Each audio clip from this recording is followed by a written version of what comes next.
আমি আপনাদের সম্মুখে সূরাতুল হজের ৪১ নম্বর আয়াতখানা তেলাওয়াত করেছি। এই আয়াতকে সামনে রেখে অল্প কিছু কথা আমি আপনাদের সম্মুখে আরজ করব, যেখান থেকে আমরা আমাদের করণীয় এবং দায়িত্ব সম্পর্কে কিছু দিক নির্দেশনা পাব। আপনারা দোয়া করতে থাকেন আমার জুবান দিয়ে আল্লাহ যেন উপকারী কিছু কথা, প্রয়োজনীয় কিছু কথা আল্লাহ বের করে দেন। কোরআনের এই তেলাওয়াতকৃত আয়াতের মধ্যে আল্লাহ পাক রব্বুল আলামিন মুসলমানদের, ঈমানদারদের একটা বৈশিষ্ট্য বর্ণনা করেছেন। আল্লাহ বলেছেন, আল্লাযীনা ইম্মাক্কান্নাহুম ফিল আরদি আকামুস সালাতা ওয়া আতাউয যাকাতা ওয়া আমারু বিল মা'রুফি ওয়া নাহাউ আনিল মুনকার ওয়া লিল্লাহি আকিবাতুল উমুর। আল্লাহ বলেছেন যে পাক্কা ঈমানদার, আল্লাহর নিকট গ্রহণযোগ্য ঈমানদার ওই সকল মুসলমান মুমিন, আল্লাহ যাদেরকে, আল্লাহ বলতেছেন আমি যদি তাদেরকে এই পৃথিবীতে ক্ষমতা দান করি, তারা যদি ক্ষমতা পায় তাহলে তারা কি করবে? আল্লাহর ঈমানদার বান্দা, মুমিন বান্দা, আল্লাহর পছন্দনীয় বান্দা কারা? তাদেরকে আল্লাহ ক্ষমতা দিলে ক্ষমতা ব্যবহার করে তারা কি করবে? আল্লাহ তার পরিচয় দিয়েছেন। এই পরিচয়ের আলোকে আপনারা নির্ধারণ করবেন, নির্বাচন করবেন যে ক্ষমতা পাওয়ার পর এটা একটা পরীক্ষা করার পদ্ধতি যে কারা আল্লাহর প্রিয় এবং কারা আল্লাহর উপর আস্থাশীল মানুষ। আল্লাহ বলেছেন যে আমি তাদেরকে যদি ক্ষমতা দেই, জমিনের কর্তৃত্ব যদি আমি তাদেরকে দেই, তাহলে তারা কি করবে? বিশেষভাবে আল্লাহ পাক 4টা কাজের কথা উল্লেখ করেছেন। 1 নম্বর, আকামুস সালাহ।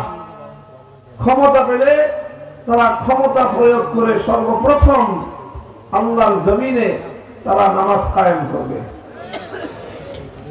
2 নম্বর কাজ, আতাউয যাকাত, যে তারা যাকাত ব্যবস্থাপনা প্রতিষ্ঠিত করবে। তারা নিজেরাও যাকাত দিবে এবং যাকাত বাস্তবায়ন করবার উদ্যোগ তারা গ্রহণ করবে। 2 নম্বর কাজ। 3 নম্বর, ওয়া আমারু বিল মা'রুফ, যে তারা মানুষকে সৎ কাজের আদেশ দিবে। 4 নম্বর কাজ হলো ওয়া নাহাউ আনিল মুনকার, তারা অন্যায় অসৎ কাজ থেকে মানুষকে নিষেধ করবে। যারা ঈমানদার বান্দা তারা ক্ষমতা পেলে সর্বপ্রথম এই 4টা কাজ করবে। মৌলিক এটা হলো মুসলমানদের রাষ্ট্র ক্ষমতা ব্যবহার করার মূলনীতি। যারা রাষ্ট্র ক্ষমতা পাওয়ার পর, কর্তৃত্ব পাওয়ার পর, ক্ষমতা পাওয়ার পর এই কাজগুলো করবে, বুঝতে হবে যে তাদের রাজনীতি এটা আল্লাহ সন্তুষ্টির পথের রাজনীতি। আর যারা ক্ষমতা পাওয়ার পরেও সমাজে নামাজ কায়েম করবার উদ্যোগ নিবে না, যাকাত আদায় করবার, যাকাত বাস্তবায়ন করবার উদ্যোগ নিবে না, মানুষকে সৎ কাজের আদেশ দিবে না, অন্যায় এবং অসৎ কাজ থেকে, শরীয়ত বিরোধী কাজ থেকে মানুষকে নিষেধ করবে না, বাধা দিবে না, বুঝতে হবে তাদের রাজনীতি আল্লাহর জন্য নয়, বরং তাদের রাজনীতি হলো নিজের স্বার্থ উদ্ধার করবার হাতিয়ার। মুহতারাম হাজিরিন, আমাদের সমাজে মানুষের মধ্যে একটা ভুল ধারণা আছে। ভুল ধারণাটা কি? যে নামাজ পড়া, রোজা রাখা এগুলো যার যার ব্যক্তিগত ব্যাপার, এগুলো নিয়ে কাউকে বাধ্য করা যায় না। নামাজ পড়ার জন্য কাউকে চাপ প্রয়োগ করা যায় না, রোজা রাখার জন্য কাউকে চাপ প্রয়োগ করা যায় না, ধর্ম পালন করার জন্য কাউকে বাধ্য করা যায় না। এইরকম একটা ধারণা আমাদের সমাজে আছে। কথা বলেন ঠিক না বেঠিক? এই ধারণাটা সম্পূর্ণরূপে কোরআন সুন্নাহ বিরোধী, সম্পূর্ণরূপে ইসলাম বিরোধী। আল্লাহ বলতেছেন যে ঈমানদার যারা, তারা যদি ক্ষমতা পায় তাহলে ক্ষমতা দিয়ে তারা কি করবে? ক্ষমতা পেলে ক্ষমতা দিয়ে তারা করবেটা কি? ক্ষমতা দিয়ে তারা শুধুমাত্র জনগণের রাস্তাঘাট আর ব্রিজ কালভার্ট বানায় দিবে। ক্ষমতা দিয়ে তারা কি করবে? ক্ষমতা পেলে শুধুমাত্র তারা জনগণের অর্থনৈতিক উন্নতি করবে। এটাই শুধুমাত্র মুসলমানদের কাজ। তাহলে একজন মুসলমান আর একজন বেঈমানের মধ্যে পার্থক্যটা কি হলো? একজন ইহুদি সেও ক্ষমতা পেলে রাস্তাঘাট বানায়, একজন খ্রিস্টান সেও ক্ষমতা পেলে ব্রিজ আর কালভার্ট শুধু বানায়, একজন হিন্দু সেও ক্ষমতা পেলে জনগণের অর্থনৈতিক উন্নতি করে, একজন বৌদ্ধ সেও ক্ষমতা পেলে মানুষের অর্থনৈতিক উন্নয়নের চেষ্টা করে, আর একজন মুসলমান ক্ষমতায় পেলে সেও যদি শুধু এই কাজ করলো, তাই ইমানদার ক্ষমতাবান আর বেঈমান ক্ষমতাবানের মধ্যে কি পার্থক্য থাকলো? মুহতারাম হাজিরিন, এর অর্থ এটা বুঝবেন না যে মুসলমানরা ক্ষমতা পেলে ব্রিজ কালভার্ট বানাবে না। না, আমি এটা বলি নাই। ইমানদাররা ক্ষমতা পেলে তারা মানুষের অর্থনৈতিক উন্নতি করবে না, এটা বলি নাই। অর্থনৈতিক উন্নতি করবে, রাস্তাঘাট তৈরি করবে, ব্রিজ কালভার্ট বানাবে, কোন মানুষের কোন কষ্ট যেন না হয় তার জন্য সব রকম চেষ্টা, সব রকম দায়িত্ব অবশ্যই ইমানদার ক্ষমতাবানরা পালন করবে। সন্দেহের কোন অবকাশ নাই। ইসলাম সেই দায়িত্ববোধ মানুষকে দিয়েছে। খলিফাতুল মুসলিমিন ওমর ফারুক রাদিয়াল্লাহু তাআলা আনহুর সেই ঐতিহাসিক কথা ইতিহাসের পাতায় সোনার অক্ষরে লিপিবদ্ধ আছে। হযরত ওমর ফারুক রাদিয়াল্লাহু আনহু বলেছিলেন, ওয়াল্লাহি লাউ আন্না বাগালাতান আসারাত আলা শাত্তিল ফুরাত লাখিফতু আন ইয়াসআলানি আল্লাহু আনহা লিমা লাম উসাব্বিলাহা আত-তারিক। হযরত ওমর বলেন, আল্লাহ শপথ করে বলি, যদি সুদূর সেই কুফা বাগদাদ ওই অঞ্চলের কুফা বসরা অঞ্চলের ফোরাত নদী মদিনা থেকে কয়েক হাজার মাইল দূরে, সেই ফোরাত নদীর পাশ দিয়ে একটা গাধা রাস্তা চলবার সময়, পথ দিয়ে হেঁটে যাওয়ার সময় একটা গাধা যদি রাস্তার মধ্যে হোঁচট খায়, খলিফা ওমর বলেন, আমার ভয় হয় যে আমাকে আল্লাহ পাক জিজ্ঞাসা করবেন, আমাকে জবাব দিতে হবে যে আল্লাহ পাকের সৃষ্টি একটা অবলা প্রাণী রাস্তা চলতে গিয়ে কেন হোঁচট খেলো, আমি রাষ্ট্রনায়ক হয়ে খলিফা হয়ে কেন গাধাকে চলবার জন্য রাস্তা সমান করে দিলাম না, সুন্দর রাস্তা আমি কেন তৈরি করে দিলাম না একটা গাধার জন্য। আমি খলিফাদের ধরে দায়িত্ব নিলাম, রাষ্ট্রের দায়িত্ব নিয়ে রাষ্ট্রের প্রত্যেকটা মাখলুকের সমস্ত চাল চলন জীবন মালের নিরাপত্তার দায়িত্ব নিয়ে আমি কেন দায়িত্ব পালন করতে ব্যর্থ হলাম, আল্লাহর কাছে আমাকে জবাব দিতে হবে বলে আমি ভয় করি। একটা গাধা চলতে গিয়ে হোঁচট খাইলে সেই গাধার রাস্তাটা কেন সমান হলো না, আমি চিন্তা করি আল্লাহর কাছে আমাকে জবাব দিতে হবে। ইসলাম তো রাষ্ট্রীয় দায়িত্বকে এই আমানত মনে করেছে। ইসলাম তো রাষ্ট্রীয় দায়িত্বকে এত গুরুত্বপূর্ণ মনে করেছে। খলিফা ওমর ইবনে আব্দুল আজিজ রাহমাতুল্লাহি আলাইহি 99 হিজরিতে ক্ষমতা পেয়েছেন, 101 হিজরিতে তিনি ইন্তেকাল করেছেন। মাত্র 2 বছর তিনি ক্ষমতায় ছিলেন, রাষ্ট্র পরিচালনা করেছেন, খলিফা হিসেবে খেলাফত পরিচালনা করেছেন। এই 2 বছরের খেলাফতে ওমর ইবনে আব্দুল আজিজ রাহমাতুল্লাহি আলাইহির কি হয়েছিল ইতিহাসে লেখা হয়। খলিফা ওমর ইবনে আব্দুল আজিজ রাহমাতুল্লাহি আলাইহি যখন খেলাফত লাভ করলেন, খেলাফতের দায়িত্ব পেলেন, খেলাফতের দায়িত্ব পাওয়ার আগ পর্যন্ত ওমর ইবনে আব্দুল আজিজ রাহমাতুল্লাহি আলাইহি খুব আয়েশি মানুষ ছিলেন, খুব সুন্দর সুন্দর কাপড় চোপড় পরিধান করতেন, সুন্দর সুন্দর সুগন্ধি তিনি ব্যবহার করতেন। ওমর ইবনে আব্দুল আজিজ কোন পথ দিয়ে হেঁটে গেলে দীর্ঘ সময় পর্যন্ত মানুষ ওই পথ দিয়ে চলাচলের সময় বুঝতে পারতেন কিছুক্ষণ আগে এই পথ দিয়ে ওমর ইবনে আব্দুল আজিজ হেঁটে গিয়েছে। কারণ এমন দামি সুগন্ধি ওমর ইবনে আব্দুল আজিজ ছাড়া কেউ ব্যবহার করে না। এমন আয়েশি জীবন যে লোকটা যাপন করতেন, যে মুহূর্তে তার উপর খেলাফতের দায়িত্ব অর্পিত হলো, তিনি সর্বপ্রথম তার স্ত্রীর কাছে গিয়ে তিনি ডাক দিয়ে বললেন, স্ত্রী গো, তুমি আমার জীবন সঙ্গিনী, এতদিন তুমি আমার সঙ্গে থেকেছো, আমি নিজেও আয়েশি জীবন যাপন করেছি, তুমিও আয়েশি জীবন যাপন করেছো, আমিও বিলাসিতা করেছি, তুমিও বিলাসিতা করেছো, কিন্তু এখন আমার কাঁধের উপর এমন এক দায়িত্ব অর্পিত হয়েছে, ওই দায়িত্ব পালন করতে গেলে আমি তোমার প্রতি দায়িত্ব পালন করতে পারবো না, আমি তোমার হক আদায় করতে পারবো না, তোমাকে আমি সুখ শান্তি হয় আগের মতো আর দিতে পারবো না, তোমাকে আমি সেইভাবে সময় দিতে পারবো না, তুমি যেইভাবে জীবন যাপন করে অভ্যস্ত হয়ে গেছো, এখন আমার ওই দায়িত্ব পালন করতে গেলে আমি তোমাকে আর সেইভাবে আরাম আয়েশে রাখতে পারবো না।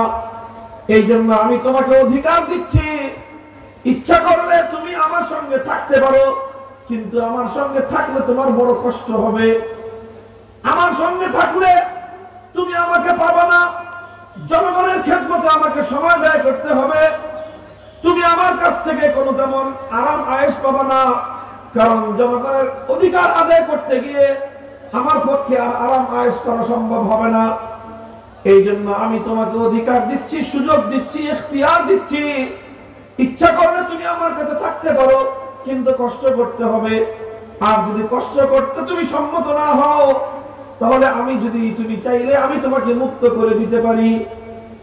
যেমন স্বামী তেমন স্ত্রী ছিলেন। তিনি বললেন যে খলিফা, এতদিন পর্যন্ত আমি আপনার সুদিনে আপনার পাশে ছিলাম, আপনার সঙ্গে আমি আয়েশ করেছি, আরাম করেছি, এখন আপনার উপরে রাষ্ট্রের দায়িত্বের বোঝা চেপেছে, আপনি আর আরাম করবেন না বলতেছেন, আমি আমার জীবন আপনার মতোই পরিচালনা করব, আমি আমার সমস্ত অধিকার থেকে আপনাকে মুক্ত করে দিলাম, আপনি আপনার জীবনটা আবার জনগণের কল্যাণে উৎসর্গ করে দেন, আমার কোন অধিকারের জন্য আমি আপনাকে আর জবাবদিহিতার কাজ দাঁড় করাবো না। এই ছিল তাদের রাষ্ট্র ক্ষমতা পাওয়ার পর প্রথম উদ্যোগ। রাষ্ট্র ক্ষমতা পাওয়ার পর যে এই কথা বলেন নাই যে এখন আমাদের আরামের দিন আসছে, এ কথা বলেন নাই যে এখন আমাদের সুখের দিন আসছে, এ কথা বলেন নাই যে আমি ক্ষমতা পেয়েছি, রাষ্ট্রনায়ক হয়েছি, এখন আর আমাদের দুঃখ থাকবে না, কষ্ট থাকবে না, না, বরং ক্ষমতা পাওয়ার পরে কি বলেছেন যে এতদিন আরাম করেছি, এখন আর আরাম করা যাবে না, এতদিন সুখে শান্তিতে জীবন কাটিয়েছি, এখন আর সুখ শান্তিতে করা যাবে না, এতদিন তোমাকে অধিকার দিয়েছি, আয়েশে রেখেছি, এখন আর তোমাকে আয়েশে রাখতে পারবো না। মুহতারাম হাজিরিন, ওমর ইবনে আব্দুল আজিজ রাহমাতুল্লাহি আলাইহি আমাদের মতো বাংলাদেশের মতো ছোট্ট ৫৫,০০০ বর্গ মাইলের দেশের রাষ্ট্রনায়ক ছিলেন না, অর্ধ জাহানের খলিফা ছিলেন।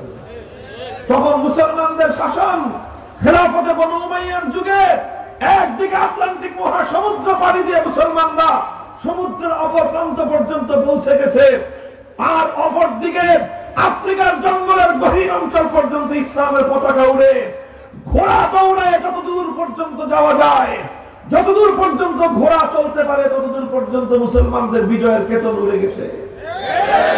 এত বিশাল সাম্রাজ্য যার আঙ্গুলের ইশারায় উঠবে আর বসবে এমন একজন খলিফা, এই পৃথিবীর অপ্রতিদ্বন্দ্বী রাষ্ট্রনায়ক যিনি, এত বড় ক্ষমতা পাওয়ার পর নিজের বিবিকে বলতেছে এখন আর আমি তোমাকে সুখে রাখতে পারবো না, কাজে তুমি ইচ্ছা করলে এখন আমার কষ্টের দিন, এখন আমার পরিশ্রমের দিন, এখন আমার রাতের ঘুম হারাম করার সময়, তুমি চাইলে আমার সঙ্গে থাকতে পারো, কষ্ট করতে হবে, আর এই কষ্ট করতে রাজি না হলে তুমি চাইলে আমি তোমাকে মুক্ত করে দিব। মুহতারাম হাজিরিন, এটা হলো ইসলামের দৃষ্টিতে রাষ্ট্র ক্ষমতা পাওয়ার পর একজন ক্ষমতাবানের প্রথম অনুভূতি। এরপরে ২ বছর তিনি দায়িত্ব পালন করলেন। ২ বছর তিনি যখন দায়িত্ব গ্রহণ করেন, বেশ নাদুস নুদুস স্বাস্থ্যবান মানুষ ছিলেন ওমর ইবনে আব্দুল আজিজ রাহমাতুল্লাহি আলাইহি। 2টা বছর দায়িত্ব পালন করার পর, রাষ্ট্র পরিচালনা করবার পর যখন তিনি মারা যান, যারা ওনাকে গোসল দিয়েছে তারা বলেছে যে ওমর ইবনে আব্দুল আজিজের চামড়া আর হাড্ডির মধ্যখানে আমরা গোশত খুঁজে পাই না। চামড়া আর হাড্ডির মধ্যখানে গোশত ছিল না, গেছে কোথায় গোশত? আল্লাহর জমিনে মানুষের অধিকার আদায় করতে গিয়ে, মানুষের শান্তি নিরাপত্তা নিশ্চিত করতে গিয়ে, মানুষের অধিকার নিশ্চিত করতে গিয়ে নিজের শরীরের দিকে খেয়াল করার সময় পান নাই, নিজের স্বাস্থ্যের পরিচর্যা করবার সময় পান নাই, নিজের প্রয়োজনীয় খাবার আহারটুকু গ্রহণ করবার সুযোগ পান নাই। একটাই চিন্তা ছিল, একটা মানুষ যদি এই বিশাল পৃথিবীতে না খেয়ে থাকে আর আমি যদি পেট ভরে খাই, আল্লাহর কাছে কি জবাব দিব? আমি শাসক হয়ে আমি খাচ্ছি, শাসিত হয়ে আমার জনগণ খাবার পায় না, আমি আল্লাহর কাছে কি জবাব দিব? আর দেশে 2000 মানুষ মরে 5ই আগস্টের দুপুর বেলা গণভবনে দুপুর বেলার লাঞ্চ 12 পদের আইটেম দিয়ে রান্না হয়েছে। ভালো খাবার দাবার খান, এটা নিয়ে আফসোস না, কিন্তু আফসোসটা হলো যেই দেশে 2000 মানুষ, কেমন মানুষ, সব টাকরা টাকরা যুবক, স্কুল কলেজ ইউনিভার্সিটি মাদ্রাসার ছাত্র, খেটে খাওয়া মেহনতি শ্রমিক, যুবক যুবক মানুষগুলোকে ব্রাশ ফায়ার করে, গুলি করে, হেলিকপ্টার থেকে গুলি করে করে এই মানুষগুলোকে হত্যা করা হলো। যেই দেশ তার জনগণের রক্তের উপর ভাসতেছে, সেই দেশের শাসক 12 পদের খাবার রান্না করে খাওয়ার জন্য প্রস্তুতি নেয়, চিন্তা করতে পারেন? মোহতারাম হাজিরিন, এটা হয়েছিল পার্থক্যটা কি? তারা রাষ্ট্র ক্ষমতাকে ভোগের বস্তু মনে করেছে। এই জন্য দেখবেন আমাদের দেশে যারা ক্ষমতা পায়, বয়স যতই হোক, ক্ষমতা পাওয়ার পর আস্তে আস্তে চেহারার জৌলুস বাড়তে থাকে, চেহারার মধ্যে তেল জমে। ক্ষমতা হারানোর পর কিছুদিন পরে দেখবেন শোকে মনে একেবারে চেহারা শুকিয়ে যায়। আরে কি যেন কি রাজার ধন হারায় ফেলছে। দেখেন শেখ হাসিনা তার দেখা যায় না, যদি 1 বছর পরে তার চেহারা দেখেন আপনার আমার কথা বাস্তবতা খুঁজে নিয়ে। এই যখন ক্ষমতায় ছিল 78 বছর বয়স, মনে হয় যে প্রতি বছর 1 বছর করে বয়স কমতেছে না। মসমসানি আর তেলতারানি কি অবস্থায় ছিল। আর 1টা বছর ক্ষমতায় না, এরপরে যদি 1 বছর পরে কোথাও চেহারা দেখা যায়, দেখেন আমি বলে রাখলাম আমার কথা মিলে যায়। কারণ কি? কারণ একটা জিনিস, ক্ষমতাকে তারা ত্যাগের বস্তু মনে করে নাই, ভোগের বস্তু মনে করেছে। ইসলাম বলে ক্ষমতা ভোগের বস্তু নয়, ত্যাগের জিনিস। ক্ষমতা তোমার ভোগ করার জিনিস না। আমাদের দেশের এই যে প্রচলিত পশ্চিমা সভ্যতার রাজনৈতিক ব্যবস্থা, এই রাজনৈতিক ব্যবস্থায় যারা ক্ষমতায় আসে, সে তো মনে করেই যে আমাদের সুদিন আসছে। তার দল, তার সাঙ্গ পাঙ্গ, নেতা, উপনেতা, পার্টি নেতা, ছাতি নেতা যা আছে তারা সবাই মনে করে এখন তো আমাদের খাওয়ার দিন আসছে। কথা বলেন ঠিক না বেঠিক? কারণ ইসলামী রাজনীতির কনসেপ্ট আমরা আমাদের জাতিকে শিখাই নাই। যদি ইসলামী রাজনীতির কনসেপ্টে জাতি বুঝতো, যারা ক্ষমতায় আসতো তারা মনে করতো যে এতদিন যা অন্যায় করছি এখন আর অন্যায় করার সময় নাই, এতদিন ভোগ বিলাসিতা করেছি এখন আর আমাদের ভোগ বিলাসিতার সুযোগ নাই, কারণ এখন আমাদের দল ক্ষমতায়। তারা মনে করতো এতদিন নিজেদের ব্যবসা বাণিজ্য করেছি, এখন জনগণের সেবায় আমাদের জীবন উৎসর্গ করতে হবে, কারণ এখন আমরা ক্ষমতায় আছি। এগুলি মনে হয় আমাদের দেশে? উল্টা মনে হয় যে এতদিন না খেয়ে রয়েছি, এখন ক্ষমতায় আইছি, এখন খামো আমরা। কথা বলেন ঠিক না বেঠিক? আগে অন্যরা চাঁদাবাজি করছে, এখন চাঁদাবাজি করবো আমরা। আগে জনগণের সম্পদ অন্যরা চুরি করছে, এখন ক্ষমতায় আমরা আসছি, কাজে চুরি করার অধিকার এখন আমাদের। দেশের সম্পদ লুটপাট করার অধিকার আমাদের, কারণ আমরা এখন ক্ষমতায় আসছি। যারা রাজনীতি করে তারাও এই উদ্দেশ্যে রাজনীতি করে যে বছরের পর বছর ত্যাগ করছি, কোরবানি করছি, জেল খাটছি, এটা করছি ওটা করছি, কেন? পার্টি ক্ষমতায় আসলে 5 বছরে কামাই নেব। ভুল বলতেছি? যদি ভুল বলে থাকি বলেন, কথা বন্ধ করে দিন। এই ভুল, এই অন্যায় কার? এটা কি শুধুমাত্র আমাদের দলের সাধারণ কর্মীদের ভুল? এটা না, কর্মীরা তো এই শিক্ষাই পাচ্ছে, তারা মনেই করতেছে যে রাজনীতি করে এই জন্য যে যতদিন বিরোধী দলে থাকবো ততদিন ইনভেস্ট করব, সরকার ক্ষমতায় গেলে সুদে আসলে সব পোষায় নেব। বলেন, এটা কি মনে করে না? যারাই রাজনীতি করে, প্রচলিত রাজনীতি যারা করে, তাদের প্রত্যেকের চিন্তা একটাই, যে যতদিন বাইরে থাকবো ততদিন ছেলে পেলে পালবো, ততদিন যত খরচ করতে হয় সব খরচ করব, এদিক দিয়ে ওদিক দিয়ে নানাভাবে খরচ করব। কোনদিন একবার ক্ষমতায় আসতে পারলে 5 বছরে 50 বছরে উসুল করে দেব। টাকা উসুল করবো, তুমি জনগণের সম্পদ করে খাবে, টেন্ডারবাজি করবে, চাঁদাবাজি করবে, মাস্তানি করবে, দেশের সম্পদ লুটপাট করবে। এক রাস্তা 5 বছরে একবার বানাইলেই চলে, সেই রাস্তা বছরে 3 বার ভাঙবে, 3 বার বানাবে। দেখেন, এটা ব্যবস্থাই, এটা সিস্টেমই, এটা এই রাজনীতির সিস্টেমই এটা। কারণ এক একটা দল লক্ষ লক্ষ বেকার যুবক লালন পালন করে। দেখেন, এমন কোন রাজনীতিবিদ আছে কিনা আপনাদের দেশে যে রাজনীতিবিদ রাজনীতি করে অথচ 200-500 ছেলে পেলে পালে না? এই 400-500 ছেলে পেলেন, তাদের জিজ্ঞাসা করেন যে তাদের প্রফেশন কি, তাদের পেশা কি, জিজ্ঞাসা করেন। এই যে 400-500 1000-1500 ছেলে পেলে যে পালে, এই 1000-1500 যুবক ইয়াং তাগড়া ছেলে, এদের পেশা কি? পেশা হলো ভাইয়ের সাথে থাকি। কি পেশা? বিয়ে শাদীতে প্রস্তাব পাঠায়, ছেলে করে কি? ছেলে ভাইয়ের সাথে থাকে, ছেলে ভাইয়ের সাথে থাকে, এটাই হলো তার পেশা। বাড়তি বলতেছি না, এগুলো আমরা তো এই সমাজের একেবারে রন্ধে রন্ধে বিচরণ করি, তা আপনাদের মতো গ্রামে না, ঢাকার শহরে এই সকল এলাকার ছেলে পেলেদের সাথে আমরা একই সাথে বড় হয়েছি, দেখেছি, এবং আমরা তাদের সব কিছু বাস্তবতার আলোকে দেখি। আমার দুঃসম্পর্কের একটা মেয়ে আগে আমাদের আত্মীয় স্বজনের মধ্যে, পুরাপুরি দিনদার না, তো এক জায়গা থেকে প্রস্তাব আসছে, বলছি যে আমাদের বাসায় এক সময় কাজ করতে হবে এটা, তো এরকম মেয়েদের বিয়ে শাদীর কথা আসলে আমাদের আম্মা আব্বা ওনারা বলতেন যে একটু দায়িত্ব নিয়ে দেয়। তো আমি আমারে বলছে যে ওই ছেলেটাকে মামুনের সাথে দেখা করতে বললাম, দেখা করছে, জিজ্ঞাসা করছে করো কি, ভাইয়ের সাথে থাকে। এই সেদিন থেকে আমি জানলাম যে বাংলাদেশে যুবকদের মধ্যে বড় ধরনের একটা শ্রেণী আছে যাদের প্রফেশন কি,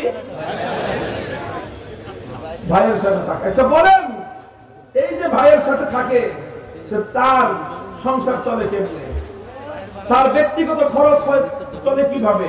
সব ভাই যোগায়। এই ভাই টাকা পায় কোথায়? ভাই একটা সময় পর্যন্ত ইনভেস্ট করে। কি করে? ইনভেস্ট করে। ইনভেস্ট করতে থাকে, ক্ষমতায় আসলে সুদে আসলে সব একবার উসুল করে। প্রচুর পরিমাণ যুবক ছেলে আছে প্রচলিত রাজনীতি, যাদেরকে কোনো ভালো কাজে নিয়োগ করে না, চাকরি নাই, ব্যবসা বাণিজ্য করে না, কিচ্ছু করে না, ভাইয়ের সাথে চলে, মিছিল করে, মিটিং করে, সমাবেশ করে, রাজনীতি করে, এই হলো তার প্রফেশন। রাজনীতি করা আমি খারাপ বলি না, রাজনীতি অবশ্যই করতে হবে সমাজের কল্যাণ করতে হলে, কিন্তু রাজনীতি করবা, তোমার সংসার চলবে কি দিয়ে? বলো, ভাইয়ের সাথে থাকি। ভাইয়ের সাথে থাকা দিয়ে সংসার চলতে পারে না। নিজে ব্যবসা করবা, কিছু সময় রাজনীতি করবা, নিজে চাকরি করবা, কিছু সময় তুমি রাজনীতি করবা, নিজের পকেটের পয়সা দিয়ে নিজের সংসার চলবে, সেখান থেকে কিছু পয়সা খরচ করে রাজনীতি করবা, জনগণের কল্যাণ করবা, এটা হলো কল্যাণের রাজনীতি। বলতেছিলাম, এই জন্য বলি যে এই যে প্রচলিত রাজনীতি, এই রাজনীতি কি শিখায়? যে ক্ষমতা পাওয়া মানে হলো ভোগের সুযোগ পাইছি, ক্ষমতায় আসছি মানে হলো এখন আমরা খাবো, এখন আর অন্য কেউ খেতে পারবে না, নৌকার ঘাট আমরা খাবো, টেম্পুর স্ট্যান্ড আমরা খাবো, বাস স্ট্যান্ডের চাঁদা আমরা খাবো, ফুটপাতের চাঁদা আমরা খাবো। যারা ক্ষমতায় থাকবে এগুলো সব তার বাপদাদার অধিকার।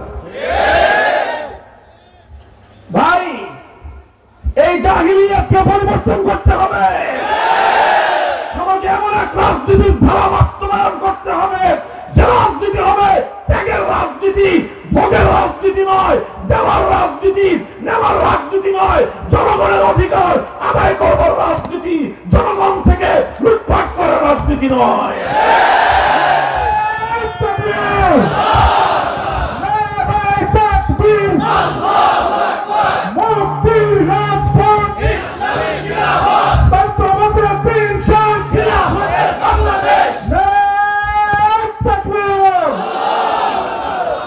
দেখেন, কথাটা বলতেছিলাম, আমি আমার মূল কথায় আবার ফিরে আসি। আমি বলতেছিলাম যে ইমানদাররা যদি ক্ষমতা পায়, ইমানদাররা যদি রাষ্ট্র ক্ষমতায় আসে, তাদের কাজ শুধু রাস্তাঘাট বানানো না, রাস্তাঘাট অবশ্যই বানাবে, ব্রিজ কালভার্ট যা দরকার করে সব বানাবে। আরে ভাই, একটা দেশের যদি দুর্নীতি বন্ধ হয়ে যায়, তাহলে রাস্তাঘাট আর ব্রিজ কালভার্ট বানানোর জন্য কোনোখান থেকে ভিক্ষা করে টাকা আনতে হয় না। শুধু দুর্নীতিটা বন্ধ হয়ে গেলে প্রত্যেক বছর 14টা করে পদ্মা সেতু আমরা আমাদের দেশের পয়সা দিয়ে বানাতে পারি। এগুলি বানানো যায় না শুধুমাত্র দুর্নীতির কারণে। দুর্নীতির পরিসংখ্যানে দেখা যায় এক বছরে বাংলাদেশে যেই পরিমাণ দুর্নীতি হয়, এক বছরের দুর্নীতির টাকা পয়সা যদি সংরক্ষণ করা যেত, এটাকে যদি হেফাজত করা যেত, বাংলাদেশের আভ্যন্তরীণ অর্থ দিয়ে প্রতি বছর 3 থেকে 4টা পদ্মা সেতু নির্মাণ করা যেত। এই জন্য বলতেছি, ইসলাম যদি ক্ষমতায় থাকে, ইসলামে আল্লাহর প্রিয় বান্দা, ইমানদার বান্দারা যদি ক্ষমতায় আসে, তারা দুর্নীতি না করে সেই পয়সাকে সেভ করে সেটা দিয়ে জনগণের কল্যাণ করবে, সেটা দিয়ে দেশের অর্থনৈতিক উন্নতি করবে, সেটা দিয়ে যোগাযোগ ব্যবস্থার উন্নতি হবে, চিকিৎসা ব্যবস্থার উন্নতি হবে, মানুষের সব ধরনের নাগরিক ফ্যাসিলিটির উন্নয়ন ঘটবে। তবে এই সব ফ্যাসিলিটির উন্নয়ন এটা ইমানদাররা যেমন ঘটায়, বেঈমানরাও ঘটায়। ইমানদাররা বাড়তি কি করলো? ইমানদাররা বাড়তি যেই কাজটা করবে সেটাই আমি আল্লাহর কোরআন থেকে বলতেছিলাম, আকামুস সালাতা ওয়া আতাউজ যাকাতা ওয়া আমারু বিল মারুফি ওয়া নাহাউ আনিল মুনকার। ইমানদাররা যখন ক্ষমতায় থাকবে, রাস্তার উন্নয়ন হবে, মসজিদের মুসল্লি বাড়বে। ইমানদাররা যখন ক্ষমতায় থাকবে, ব্রিজ কালভার্ট নির্মাণ হবে, আর দেশের মধ্যে কোনো সুস্থ মানুষ বেরোজগার থাকবে না। ইমানদাররা যখন ক্ষমতায় আসবে, দারিদ্র বিমোচন হবে, যাকাত ব্যবস্থা প্রতিষ্ঠিত হবে। মুহতারাম হাজিরিন, কোন একটা জাতির মধ্যে যদি আল্লাহর প্রদত্ত যাকাত ব্যবস্থা সত্যিকার অর্থে শতভাগ বাস্তবায়িত হয়, আল্লাহর কোরআনের উপর, ইসলামী অর্থ ব্যবস্থার উপর আস্থা রেখে বলতে পারি, সে জাতির মধ্যে, সেই এলাকার মধ্যে কোশ্চিন কালেও কোনো দারিদ্র থাকতে পারে না। ইসলাম দেখিয়ে দিয়েছে, বেশি দিন লাগে নাই, আল্লাহ নবী মুহাম্মদ আরবি সাল্লাল্লাহু আলাইহি ওয়াসাল্লাম মদিনায় যখন ছিলেন, মদিনার মানুষ দরিদ্র ছিল। আল্লাহ নবী মৃত্যুবরণ করার সময় তিনি দারিদ্র্যের অবস্থায় মৃত্যুবরণ করেছেন। আমার নবীর এই পরিমাণ সম্পত্তি ছিল না যে আল্লাহ নবী মৃত্যুবরণ করার সময় নগদ কিছু ক্যাপিটাল তার সন্তানদের জন্য রেখে যাবেন। বরং আল্লাহর নবী মৃত্যুবরণ করার সময়, নবীজির ওয়াফাত এবং ইন্তেকালের সময়, ওয়াদিরুহু মারহুনাতুন ইনদা ইয়াহুদিন বিসালাসিনা সাআ, আল্লাহর নবী যখন মারা যান, তখন আল্লাহর নবী একজন ইহুদির কাছ থেকে 30 সা, অর্থাৎ প্রায় 60 কেজি, 60-70 কেজি গম তিনি একজন ইহুদির কাছ থেকে ঋণ করেছিলেন। আর ওই ঋণটা শোধ করার জন্য আল্লাহর নবীর কাছে কোনো নগদ অর্থ ছিল না। নবীজির একটা লোহার বর্ম ছিল, যুদ্ধ করার জন্য যে লোহার বর্মটা আল্লাহর নবী ব্যবহার করতেন, সে নিজের নিত্য প্রয়োজনীয় লোহার বর্ম, যার দাম 70 কেজি গমের চেয়ে বেশি হবে, আল্লাহর নবী ওই লোহার বর্মটা ইহুদির কাছে বন্ধক রেখেছিলেন। বলেছিলেন, যেদিন আমি নগদ টাকা দিতে পারবো, সেই দিন তোমার কাছ থেকে বন্ধক ছুটায় নিব। আর যদি আমি নগদ টাকা পরিশোধ করতে না পারি, এই বর্ম বিক্রি করে তুমি তোমার 70 কেজি গমের দাম উসুল করে নিও। আমার নবী এই দারিদ্র্যের অবস্থায় দুনিয়া থেকে বিদায় গ্রহণ করেছেন। এরপরে আল্লাহর নবীর ইন্তেকালের পরে 20টা বছর অতিক্রান্ত হয় নাই, 20 বছর অতিক্রান্ত হয় নাই। প্রথম খলিফা আবু বকর সিদ্দিকের 2 বছর, ওমর ফারুক রাদিয়াল্লাহু তাআলা আনহুর 12 বছর, উসমান 10 বছর। উসমান রাদিয়াল্লাহু তাআলা আনহুর খেলাফতকালে ইতিহাস লেখে, সোনার অক্ষরে লেখে, সোনার মদিনায় বাইতুল মাল, রাষ্ট্রীয় কোষাগারের দুয়ার 24 ঘন্টার জন্য খোলা থাকতো। মদিনার রাস্তাঘাটে এলান চলতে থাকতো, ঘোষণা চলতে থাকতো, কোন অভাবী মানুষ থাকলে সে যেন নিজ হাতে রাষ্ট্রীয় কোষাগার থেকে তার যেই পরিমাণ সম্পত্তি লাগে যাকাতের ফান্ড থেকে যেন সে সেই পরিমাণ সম্পত্তি নিয়ে নেয়। মাসের পর মাস ঘোষক ঘোষণা দিতে থাকতো, কিন্তু একজন যাকাত দেওয়ার মতো লোক পাওয়া যাইত, যাকাত খাওয়ার মতো লোক সোনার মদিনা মক্কায় ছিল না। দারিদ্র বিমোচন হয়, যাকাত ব্যবস্থা যখন বাস্তবায়িত হবে সমাজে কোনো দরিদ্র থাকতে পারে না। কারণ আল্লাহ পাক রব্বুল আলামিন যাকাতের বিধানটা এমন ভাবেই দিয়েছেন যে যাকাতের মাধ্যমে বিত্তশালীদের অর্থ গরিবদের মধ্যে এমনিতেই বণ্টিত হয়ে যায়। কাজেই কোন সমাজের মধ্যে যাকাতের বরকতে কোনো দরিদ্র মানুষ খুঁজে পাওয়া যায় না। মুহতারাম হাজিরিন, কাজেই বলছি কি যে ইমানদাররা ক্ষমতায় আসলে রাস্তাঘাট হয়, ব্রিজ কালভার্ট নির্মাণ হবে, অর্থনীতির উন্নয়ন হবে, সাথে সাথে নামাজ কায়েম হবে, যাকাতের বিধান বাস্তবায়ন হবে, আল্লাহ পাকের হুকুম আহকাম সমাজের মধ্যে বাস্তবায়ন করা হবে। কথা বলে ঠিক না বেঠিক? আমর বিল মারুফ হবে, নাহি আনিল মুনকার হবে, মানুষকে সৎ কাজের আদেশ দেওয়া হবে, সৎ কাজ ভালো কাজ না করলে শাস্তি পাওয়া লাগবে, অন্যায় কাজ থেকে মানুষকে বাধা দেওয়া হবে, নিষেধ করা হবে, এরপরে নিষেধাজ্ঞা অমান্য করে যারা অন্যায় অসৎ কাজে নিমগ্ন হবে তাদের জন্য রাষ্ট্রীয়ভাবে শায়েস্তা করবার ব্যবস্থা থাকবে। আমি বলেছিলাম আরেকটা কথা, লম্বা আলোচনা নাই, একটা প্রশ্ন করেছিলাম যে আজকে আমাদের সমাজে মানুষ মনে করে নামাজ রোজা এগুলো ব্যক্তিগত ব্যাপার, এটার মধ্যে রাষ্ট্রীয় ক্ষমতাবানদের কিছু বলার নাই, কিছু করার নাই। ইচ্ছা করলে কেউ নামাজ পড়বে, কেউ নামাজ পড়বে না, ইচ্ছা করলে কেউ রোজা রাখবে, কেউ রোজা রাখবে না। এই ব্যাপারে রাষ্ট্র এবং যারা ক্ষমতাবান তাদের বলার কি আছে? ইসলাম বলে যে না, তুমি যখন রাষ্ট্রনায়ক হলা এই রাষ্ট্রের প্রত্যেকটা নাগরিকের নামাজের হিসাবও তোমাকে দিতে হবে। খলিফা ওমর ফারুক রাদিয়াল্লাহু তাআলা আনহু একদিন মাগরিবের ফজরের নামাজ পড়ে এক লোকের বাড়িতে চলে গেলেন। তার মায়ের নাম হলো শিফা। সেই শিফার ঘরে গিয়ে জিজ্ঞাসা করেন, সুলাইমান তার ছেলের নাম, কি ব্যাপার সুলাইমানকে আমি ফজরের নামাজের সময় জামাতে দেখলাম না, তোমার ছেলে সুলাইমানের কি হয়েছে, জামাতে যায় নাই কেন?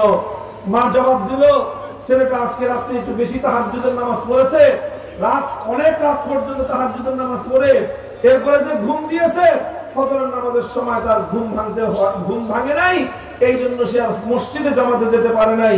কোন রকম ওয়াক্ত থেকে উঠে ঘুম থেকে উঠে ঘরের মধ্যেই নামাজ পড়ে নিয়েছে। খলিফা ওমর ফারুক সুলাইমানকে ডেকে সতর্ক করে দিলেন, তার মাকেও বলে দিলেন, খবরদার এমন তাহাজ্জুদের নামাজ আল্লাহ পড়তে বলেন নাই যে তাহাজ্জুদের নামাজ পড়তে গিয়ে ফজরের নামাজ কাজা হয়।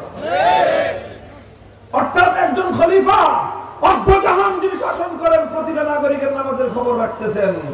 মুহতারাম হাজিরিন, মুসলমানদের মধ্যে এই ধারণা কোত্থেকে আসছে? এই ধারণা আসছে মুসলমানদের মধ্যে একটা রাজনৈতিক মতবাদ আস্তে আস্তে ছড়িয়ে পড়েছে। সেই রাজনৈতিক মতবাদটাই মুসলমানদের মধ্যে এই ভুল ধারণা জন্ম দিয়েছে। আর সেই রাজনৈতিক মতবাদটার নাম হলো সেকুলারিজম, ধর্মনিরপেক্ষ মতবাদ। এটা নিয়ে আজকে আর দীর্ঘ আলোচনা করব না, এটাই আমার আলোচনার শেষ কথা। এই ধর্মনিরপেক্ষ মতবাদ পশ্চিমারা এর জন্য আবিষ্কার করেছিল যে এই মতবাদ আস্তে আস্তে মুসলমানদের মধ্যে ছড়িয়ে দাও, তখন মুসলমানদের শাসন ব্যবস্থা ধ্বংস হয়ে পড়বে, মুসলমানদের শাসকরা জনগণের ঈমান আমলের খবর রাখবে না, মুসলমানদের শাসকরা জনগণের নামাজ রোজার খবর রাখবে না। এইভাবে মুসলিম সমাজ থেকে নেক আমল আস্তে আস্তে গুরুত্বহীন হয়ে পড়বে এবং যে নেক আমলের উপর ইসলামী সমাজ ব্যবস্থার বুনিয়াদ কায়েম হয়েছে, সেই বুনিয়াদ যখন ধ্বংস হয়ে যাবে, ইসলামী সমাজ ব্যবস্থা ধ্বংস হয়ে যাবে। মুহতারাম হাজিরিন, কাজেই আমাদের পূর্বসূরীরা আমাদের কাছে আল্লাহর কোরআনের এই সকল আদর্শগুলো আমানত রেখে গেছেন। এই আদর্শের আমানতের ভিত্তিতে একটা নতুন সমাজ গড়ে তুলতে হবে। সেজন্য আমরা কাজ করব। আমাদের সাথে হাতে হাত রেখে কাজ করতে আপনারা প্রস্তুত আছেন তো ইনশাআল্লাহ? আল্লাহ পাক কবুল করেন, হাত নামান। আমরা চাই এমন একটা রাজনীতি আমরা করি। দেখেন, এই জন্যই এই যে আমাদের কাছ থেকে কিন্তু মানুষ রাজনীতির কথা শুনতে পছন্দ করে না। কথা বলেন ঠিক না বেঠিক? এটা আরেকটা ষড়যন্ত্র, এটা আরেকটা ষড়যন্ত্র। এই ষড়যন্ত্র ইসলাম বিদ্বেষীরা মুসলমানদের মধ্যে ঢুকায় দিয়েছে যে হুজুররা সব কথা বলবে, রাষ্ট্র নিয়ে কথা বলবে না। কেন? কারণ রাষ্ট্রই হলো সমস্ত অন্যায় অপরাধের মূল শেকড়।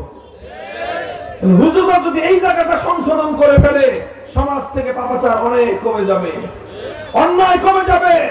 এই জন্য মুসলিম সমাজে পাপাচার, অন্যায়, অবিচার, জুলুম যেন কমতে না পারে, এই জন্য ইহুদি খ্রিস্টানরা মুসলমানদের মধ্যে একটা দালাল শ্রেণী তৈরি করেছে। আর সেই দালালরাই আলেমদের মুখে রাষ্ট্র এবং রাজনীতির কথা বরদাস্ত করতে পারে না। এখন আপনারা বলেন, ইহুদি খ্রিস্টানদের দালালরা আমাদের মুখে রাষ্ট্র নিয়ে, রাজনীতি নিয়ে কথাবার্তা শুনতে পছন্দ করে না। আর আল্লাহর কোরআন আমাদেরকে নির্দেশ দিয়েছে যে মানুষকে ইসলামী রাষ্ট্র ব্যবস্থা এবং রাজনীতি সম্পর্কে সচেতন করো। এখন আমরা দালালদের মন খুশি করব না আল্লাহর মন খুশি করব? বলেন। এই জন্য আমরা বলি, কথা বলবো, অন্য সব কথা সবাই বলবেন, সঙ্গে সঙ্গে ইসলামী রাষ্ট্র ব্যবস্থার কথা, ইসলামী রাজনীতির সৌন্দর্যের কথা, ইসলামী রাজনীতি বাস্তবায়ন হলে সমাজে কি কল্যাণ হবে, এই কথাগুলো জাতির সামনে তুলে ধরা, এটা আলেম সমাজের ঐতিহাসিক দায়িত্ব।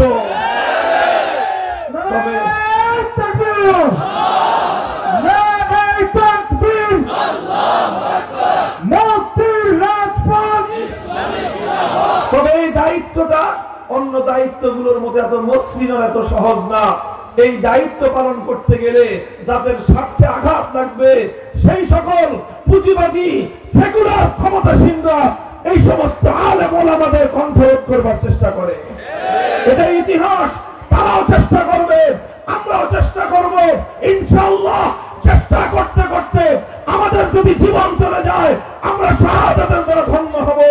আর যদি আমরা বেঁচে থাকি, আমরা বিজয় নিয়ে ঘরে ফিরব।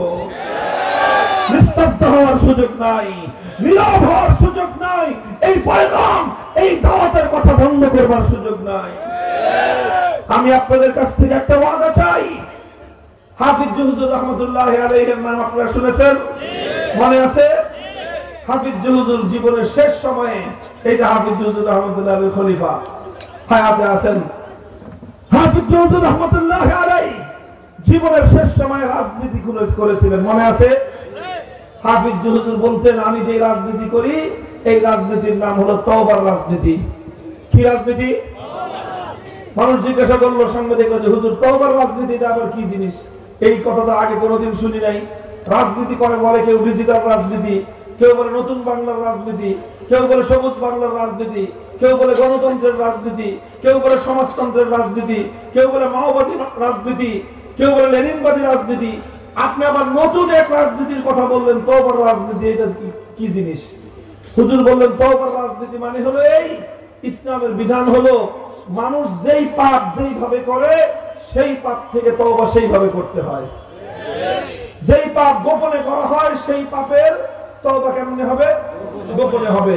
যেই পাপ প্রকাশ্যে করা হয়, সেই পাপের তওবা কেমনে হবে? প্রকাশ্যে হবে। তাহলে আমাদের এই সমাজে সবচেয়ে বেশি পাপ হয়েছে রাজনীতিতে। রাজনীতিতে পাপ হতে হতে দেশ জাতি সব ধ্বংস রসাতলে গেছে। কাজেই দেশ জাতিকে বাঁচাতে হলে গোটা জাতি তওবা করতে হবে। আর তওবা কিভাবে করতে হবে?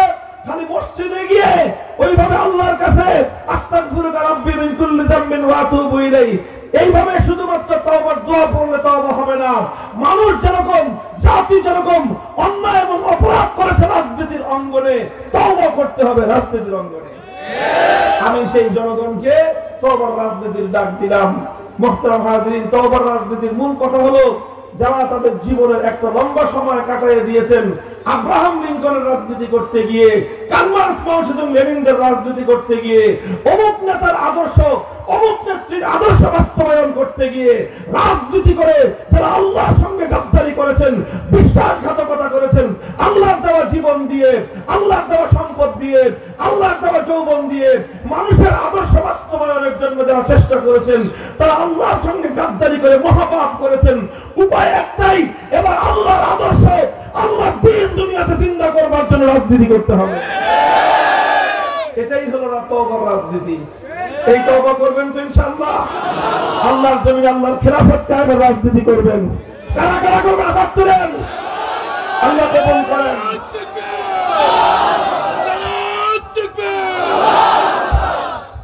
এই ইনশাআল্লাহ একটা সম্ভাবনা, উর্বর জমিন, জমিন এখন উর্বর।